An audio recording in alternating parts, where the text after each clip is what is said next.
So first, allow me to welcome everyone to the Lean Body Blueprint, and thank you for tuning in. This presentation is sort of a condensed version of what I give in my workshops, but it covers all of the nuts and bolts of what I consider to be the factors in achieving a lean body. This presentation is based upon a lot of myths, or dispelling a lot of myths that have to do with exercise taking over 60 minutes, what we consider to be good eating, and just how to make your exercise and fitness journey as efficient as possible without burning hours of time. So let's get started.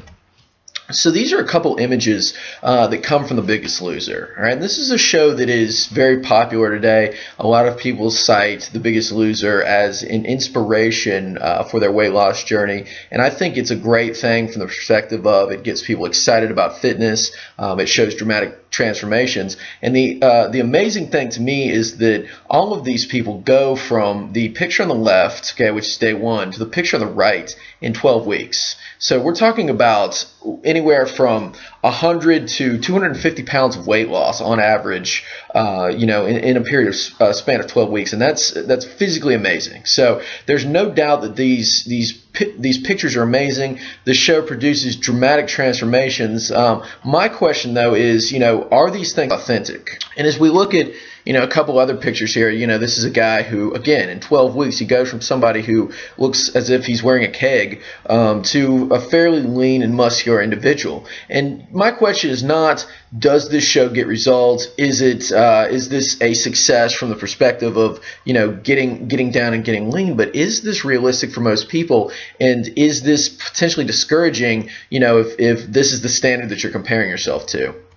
So let's look at the facts. What we do know is that the contestants have lost between anywhere from 13 to 52% of overall body mass during the show's 12-week run. Okay, so we're talking about people that are 300 plus pounds easily. People that are up to 600, 700, 800 pounds that can barely carry their own body weight, that achieve these amazing life-changing results. And it does change their life, because in 12 weeks, we're looking at somebody that goes from a particular body image, somebody that's been carrying around this weight for years, to another body, another phiscal person, and another perception of what they are. And my thing as a trainer, sort of the problem the fitness industry has with this is, aside from the fact that it's probably unrealistic for most people, is that it's hard to change you can change your body in 12 weeks, but it's hard to change your mind. The person probably still sees themselves differently. Self-esteem is a different thing. And these are factors that go far, far beyond, a 12-week period. So, the question is, how do we address these factors? And for somebody of an average schedule and build and everything else, how do we make this scalable for our lives? Okay, so a couple more facts, though, that shed some light on what happens afterwards is that 72% of Biggest Loser contestants regain around 90% of their weight loss from the show. All right, over half of these individuals gain 50 pounds or more beyond their original weight. And if we look back at a couple of images, we have a former contestant, Tara Costa, who lost 155 pounds on the show. Tara is now the subject of a lawsuit by a sponsor that picked her up as a spokesmodel for the charge of massive weight regain. Apparently, a clause in her contract stated that if she gained or regained a certain amount of weight relative to her size, that it would trigger some sort of a repayment or something of that nature. And as a result, we're getting into legal implications even. So it's kind of a huge problem when we think about this. Another former contestant talks about the self-esteem issues of yo-yo dieting, and how the support is not necessarily there after you leave a ranch where all of you're training for 10 hours a day. Your nutrition is taken care of for you, and all of these factors sort of break down. And the question is, from a fitness perspective, what is the reality of what happens after Biggest Loser? So now we see a couple of contestants or winners that came together a few years later. All right, and again, I'm not saying that this is the typical result of what happens with rapid weight loss, but what I am saying is that when we shoot too far over the moon, we're not necessarily hitting the stars. We miss the mark oftentimes, and as a result, the biggest error that I see with weight loss or trying to get fit is doing too much too quickly. The reality is that all of these people were able to achieve these amazing results because they were able to pack all of those things into their life at one time, because they were being paid to do this, and that was their focus. But when we have a job, when we have kids, when we have all of these other factors that are pulling us away from health and fitness, then that's not going to be the case, all right? And that's why when we try to diet, when we try to exercise for hours a day, after doing nothing, we see this loss of results every year in January. We pick it up for 2 weeks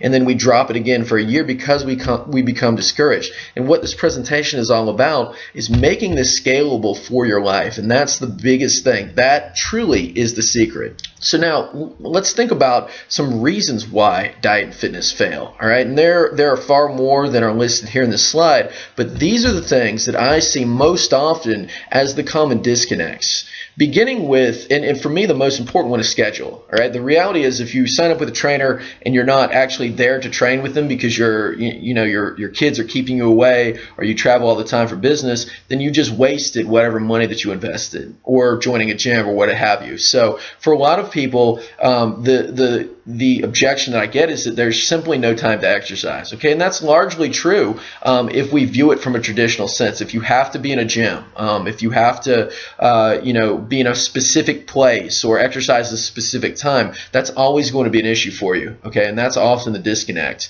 For other people, workouts simply take too long. For my female clients, the perception is, and really for all clients, the perception is that fitness, a good workout is going to take 60 minutes. And then beyond that, for our females, they have to take a shower afterwards. They have to put on their makeup. You're in another hour. So, my question for the viewers in this, in viewing this presentation is, do you have 2 hours a day to exercise? Probably not. I know I don't.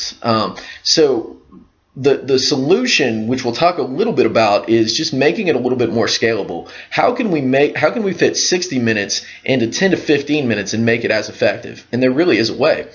And finally, we have reactive eating. All right, and this is just failure to plan. This is maybe you have a busy schedule, you're traveling that week, so you just eat whatever is in front of you, from food in a food court to whatever's available at the hotel, or perhaps you have a kids and you have a busy schedule. You're eating what they eat. You eat what you cook them for dinner. You might be working out with a trainer, but at the same time, or you might be training on your own, but at the same time, if you're eating crappy food because that's all that you have access to, then that's going to sabotage your results as well. From a support perspective, a lot of people, the perception that I get is exercise sucks. Going to a gym and working out is boring and repetitive, and I don't necessarily disagree with that. I think that in order to really be successful, you have to find some enjoyment in what you're doing, okay? And that's all about figuring out what you like. For example, if you ran in the past, getting back into running is something that you're not going to see as a chore. It's something that you're going to enjoy doing. So even if you're in the gym and you're training for improving a 5K or maybe running a marathon or what have you, then you're going to derive a lot more self-enjoyment from that because it's something that is of relevance to you. All right. The other thing is we oftentimes have a lack of support from friends. What I see all the time is somebody that has the best intentions in the world. They come in, they want to exercise, they're very adherent in the gym, but then they go out with their friends on the weekends and it's completely sabotaged because they drink, they eat fried foods, maybe they're at Steak and Shake or 2 in the morning or whatever it may be, and they have that disconnect. So in training we have what is called the 23-hour rule. You can have a great workout, but you also have 23 hours to screw that up. So if you have friends that you see 3 times a week and you're only seeing your trainer once, then if you're going out and eating and drinking with them, then that's 3 to 1. That's a 3 to 1 ratio of screw ups. So that's another thing that we need to address. And then finally, poor family support. If your husband's not on board, or if you have kids and you're shuttling them all over the place and you just don't have time, then that's going to be a major issue. And that's something and those are all things though that we can address. And finally, most importantly, and something that I see from people that are in extremely good physical shape to people that are trying to get there, is a lack of self-care. All right, and it's important because if you don't take care of yourself, you're going to feel like crap. All right, and if you feel bad, that, you're far less likely to be adherent with anything. All right. And the big three that I see most often with this is a lack of sleep. Okay. A poor diet and a stressful environment. And oftentimes these things combine. There's not necessarily much you can do maybe about the last one, but what you can do is compartmentalize and try to eliminate as much stress as possible. All right, and that's definitely going to influence these other two, and we'll talk about those things. So step one, okay, what are some quick action steps to take care of these things? All right, I'm not going to go through all of those bullet points. I think those are all challenges that have to be addressed, and that's a big laundry list. But what I can do is give you a simple process to begin to change this. All right, something that you can utilize for months at a time to really start to refocus, focus on breaking things down, focus on 30-day goals, and just don't think about where you want to be a year from now. Think about what is manageable today and where you want to be for 30 days. All right. So my first question for you is, what is your 30-day goal? All right. What is something that is relevant to you? What is something that you enjoy? And what is something that you can do within your time frame? Okay. And that could be something as simple as losing 3 pounds. Okay. I think for most people, 3 pounds doesn't seem like a lot of weight. One of my clients recently was kind of angry that she only lost 4 pounds in a month, but in reality that's fantastic. If you're losing a pound or more a week, you're having great success. And the thing is, it needs to be so stupidly simple that you achieve great confidence in doing it. Like in the beginning with these 30-day goals, I almost want it to be, and the habits for that matter, I almost want it to be too easy, because if you see that you're able to achieve this simple goal, you're going to gain confidence, and it's climbing a mountain. Once you take the first 2 steps, you're going to be able to take the next 3 much faster. All right, so make it very simple, make it something that you can crush, make something that is very easy for you to do. All right, and that fits into your lifestyle. So some example goals that I've seen in the past: lose 3 to 5 pounds, or 1 to 3 for that matter, run a 5K, or simply work out daily. As we'll discuss later in this presentation, I'm going to give you a way that you can work out on a daily basis and get a fantastic workout in about 10 minutes a day. So it is doable for really anybody.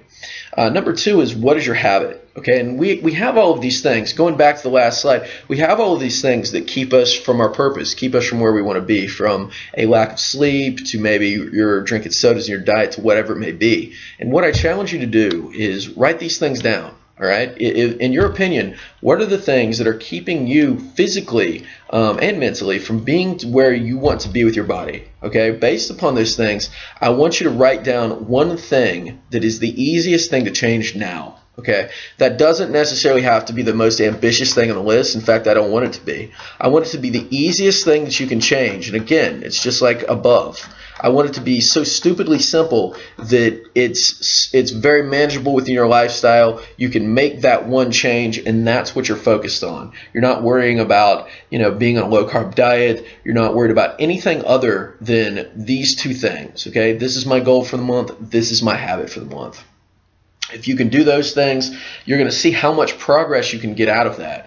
And these are things that you can repeat on a 30-day basis and just build. All right. And the key with this is that you're building a foundation. Okay. And it might take longer than this 12-week period with the Biggest Loser, but it's going to last for a lifetime. And that's the biggest thing, is that this is your life. All right. I want you to realize that. And this is something that you can build the rest of your life with and, achieve results truly for a lifetime.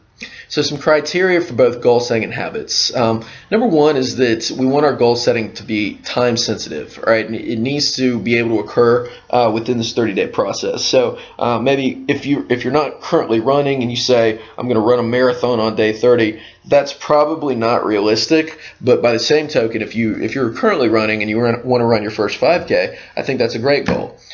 We also want it to be manageable within the current lifestyle. So again, if you're trying to run a marathon on a very busy schedule, and you can't train for an hour 5 days a week to do that or more, then that's probably not the easiest thing. Think about how much time you can actually devote to training on a daily basis, whether it be even 5 minutes, okay, and then wrap your goal around that. It should be interest relevant and friend supported. Okay, meaning it needs to be something that you're interested in. All right, if you've run in the past, think about what you were doing in the best shape of your life, and what activities you're doing that you found to be enjoyable. Have you played sports as a kid? Are there any activities that your son or daughter plays that you might be interested in doing? Really, anything that gets you moving is fair game. All right, so write that down and think about, what is something that I could do that supports my interest, whether it be, a weight loss goal, like, or fitting into a dress, or something that involves a sport like playing softball or maybe running your first 5K.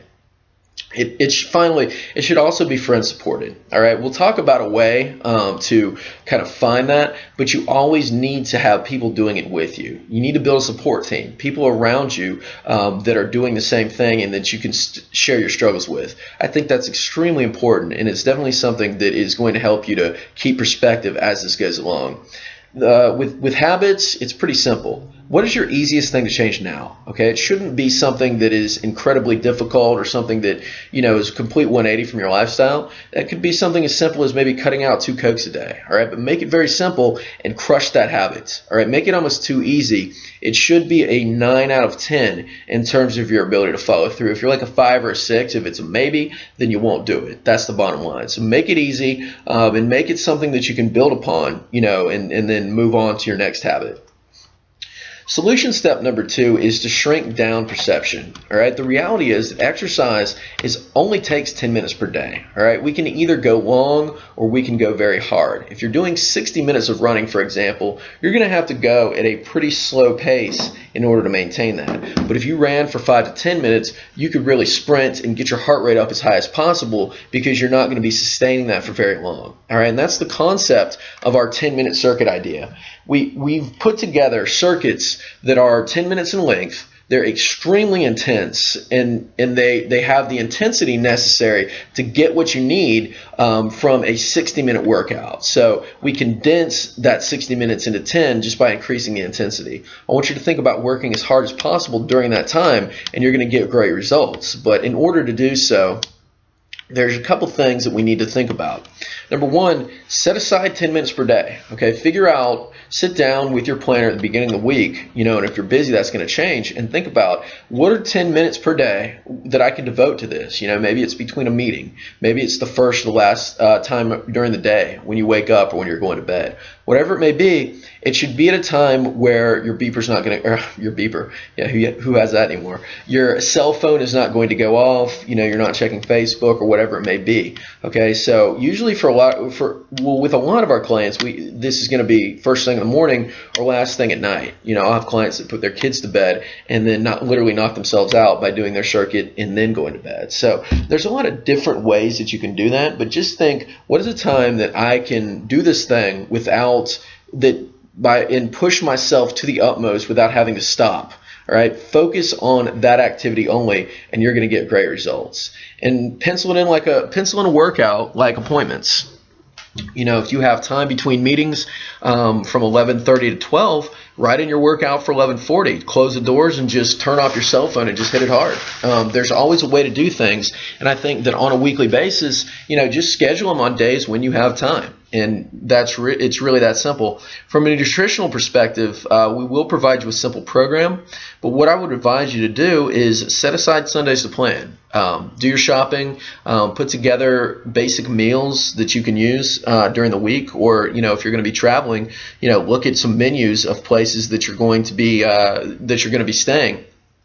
And just pick out some simple things. Don't try to eat different things every day. The brilliance is in just simplicity. Keep it simple. Choose the same stuff if you're able to, and you're going to be more consistent. Pick 3 to 5 foods for your shopping list, and just go to the store, put those things together. And again, make it so simple that you don't think about it. If you can eliminate the worry that exists with most diets in terms of, am I doing enough or not, you're going to be a lot more successful. So put your meals together beforehand, or at least plan for basic guidelines to eat, which allow you to not worry so much when you're faced with, what do I eat, or I'm traveling. And finally, build a support team. I feel like a partner is worth their weight in gold because there's somebody that you can share your struggles with. So choose a teammate, somebody whose goal is fairly similar to yours, and somebody who you can text after you work out. What I advise a lot of my clients to do is work out maybe at the same time or even at different times, and then text one another when you get done, so you know that your buddy got it done that day and that you two are going to achieve your goals together. What I also advise is get together once per week. We've formed a lot of relationships in our boot camp classes here at Peak, and a lot of our clients have joined a running club where they work out together. So they see one another, and they complain about how crappy the workouts are, how much they hate me. But in reality, it's sharing struggles and bonding together. So discuss this with your partner once a week. Have dinner with them, do a boot camp, whatever it may be, or even Skype. The beauty of the internet is that technology gives us the ability to find a partner really anywhere. So that kind of leads on to our second point. Do some research and figure out what you're interested in, or based upon what you're interested in, figure out groups that have people of similar goals. Find a workout buddy in that group. Message somebody and say, I've got this 30-day goal that I'm working on. Can we be support buddies? Or just, open an introduction like that. You'll find plenty of friends and support buddies in the Facebook group that we've created for our clients and our 10-minute circuit participants. But the reality is that this can really be done anywhere. And it's somebody that it can be either a person or a group of people that really support what you do and give you that personal boost on a daily basis. And that's why I say build a personal network. Get a bunch of people together, work with those people, and use them as people to your sounding boards to bounce ideas off of, to get recipes from. And that's something that through technology, through the internet, through Facebook, you can maintain these relationships without necessarily having to see them often. So that's a very good thing. So that brings us to our 30-day challenge. We've talked about a lot in this presentation, but the bottom line is I want to make it very, very simple for you to have success. They say it takes 21 days to form a habit, so we're going to go a little above and beyond and work on 30. The challenge is to perform our 10-minute daily workout consistently for 30 days. I want you to write it down in the workout log that we provide you, as well as posting in our daily Facebook forum. We're going to provide you all the support in the world, but what I also want you to do is choose a workout buddy. Somebody that you can text after your workouts, and somebody that will be your partner in this. I also want you to choose a habit to work on. All right, something as simple as maybe cutting 2 Cokes out of your diet per day. But write these things down, put them in your workout notebook, post them on your fridge, somewhere where you're going to see them to remind you about what you're doing and remind you of this intention. So here's an example of just the goals that I've set for purposes of this presentation. My habit for this first 30 days would be I'm going to cut sodas down to 1 per day. This is a common thing that I see a lot, and something that, is, rather than saying cutting everything out, give yourself a little bit of wiggle room. My workout buddy is going to be Chris Kelly because he's awesome, and my workout goal would be to lose 1 dress size. Okay, and if anybody's ever seen me in a dress, it's not pretty, so I definitely need to work on that area. But just some basic guidelines. Again, choose a goal which is 9 out of 10 and easy to execute. Choose a workout buddy that's going to share your same goal. And then in terms of goals, choose something either based upon performance, like running a 5K or some sort of an athletic event, or more aesthetic, such as losing weight or toning in a specific area. Make sure that these things are specific and measurable. And if you don't necessarily have that, if you have a very, very busy life, just stick to our goal of posting for 30 days. I think that's enough, and that's something that is pretty reliable for everybody. So with that, allow me to welcome you to our family. Thank you so much for tuning into our presentation, and just realize that all of these people in the photo began with this process. My mom's going to be there on the far right, and she's somebody that has been through all of this, somebody who I love and respect very much, and is sort of my role model in this. But this is something that's been perfected over years of trial and error here at Peak Fitness, and I know that if you do this, it's going to change your life and help you to be better. So thank you so much, and I look forward to helping you along in this journey.